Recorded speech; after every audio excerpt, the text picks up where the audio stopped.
हमारे सामने आ जाती है, जिनका जीवन किसानों की सेवा के लिए समर्पित रहा है और स्वयं बाल्यकाल से उन्होंने बहुत किसान परिवार में पैदा होकर वो सब विशेषज्ञता उनके अंदर है जो कृषि के बड़े बड़े अनुसंधान करने वालों के अंदर होती है। भाइयों बहनों, आज हमने देखा अभी कि यहाँ आने से पहले जहाँ कृषि विश्वविद्यालय पंतनगर में है, आज वो छात्रों के बीच में, छात्र छात्राओं के बीच में जाकर उन्होंने उनके साथ खेत में जाकर रोपाई लगाई और उनके साथ संवाद किया और पूरे देश को यहाँ से एक संदेश देने का काम हमारी इस हरित क्रांति की भूमि से किया है। आदरणीय शिवराज जी ने मध्य प्रदेश के मुख्यमंत्री के रूप में कृषि के क्षेत्र में जो कीर्तिमान स्थापित किए हैं, उन्हें आज तक कोई तोड़ नहीं पाया है।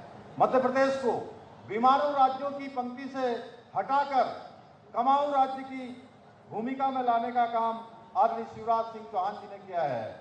आज आदरणीय प्रधानमंत्री जी के मार्गदर्शन में और आपके कुशल नेतृत्व में कृषि और कृषि कल्याण के लिए और किसानों के लिए आज ऐतिहासिक कार्य किए जा रहे हैं। चाहे वो किसान सम्मान निधि हो जो किसानों के 100% खातों में पहुंच रही है, प्रधानमंत्री विशाल फसल बीमा योजना हो जो हमारे अन्नदाताओं को सुरक्षा कवच प्रदान कर रही है, प्राकृतिक खेती को जन आंदोलन बनाना हो, कृषि अवसंरचना को मजबूत करना हो या डिजिटल तकनीकी से खेत की मिट्टी से जोड़ना हो, आज आपके कुशल नेतृत्व में किसान आत्मनिर्भरता की ओर तेजी से आगे बढ़ रहे हैं।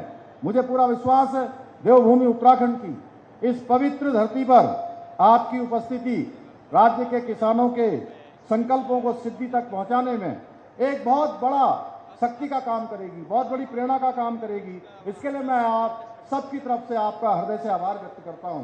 भाइयों बहनों, आदरणीय प्रधानमंत्री श्री नरेंद्र मोदी जी और आदरणीय कृषि मंत्री शिवराज सिंह चौहान जी के दूरदर्शी नेतृत्व में आजकल खेत बचाओ अभियान चलाया जा रहा है और यह अभियान एक जन आंदोलन बन चुका है। लेकिन हमें खुद से एक सवाल पूछना होगा कि हम लोगों को इस अभियान की आखिर जरूरत क्यों पड़ी है। जैसा कि हम सभी जानते हैं, किसान हमारे देश की आत्मा है, हमारे अन्नदाता हैं, हमारे भाग्य विधाता हैं। किसानों की मेहनत से ही हमारी थाली में अन्न आता है और हम सभी जानते हैं कोई भी अन्न इस मिट्टी में हमारी धरती माँ के कोख में ही उगता है। लेकिन भाइयों बहनों, हमें आत्ममंथन करने की आवश्यकता है कि आखिर क्यों आज हमारी मिट्टी की, हमारी धरती माँ की हालत दिनों दिन खराब होती जा रही है। अधिक पैदावार की दौड़ में हमने धरती माँ पर इतने अधिक रसायन, उर्वरक, इतनी कीटनाशक दवाइयाँ डाल दी हैं कि आज हमारी धरती माँ बीमार हो गई है, अस्वस्थ हो गई है। हमारी जमीन की उपजाऊ शक्ति, उसके पोषक तत्व लगातार कम हो रहे हैं। जरा सोचिए, अगर मिट्टी ही बीमार हो जाएगी तो उसमें उगने वाला अन्न कैसे स्वस्थ होगा। जब अन्न स्वस्थ नहीं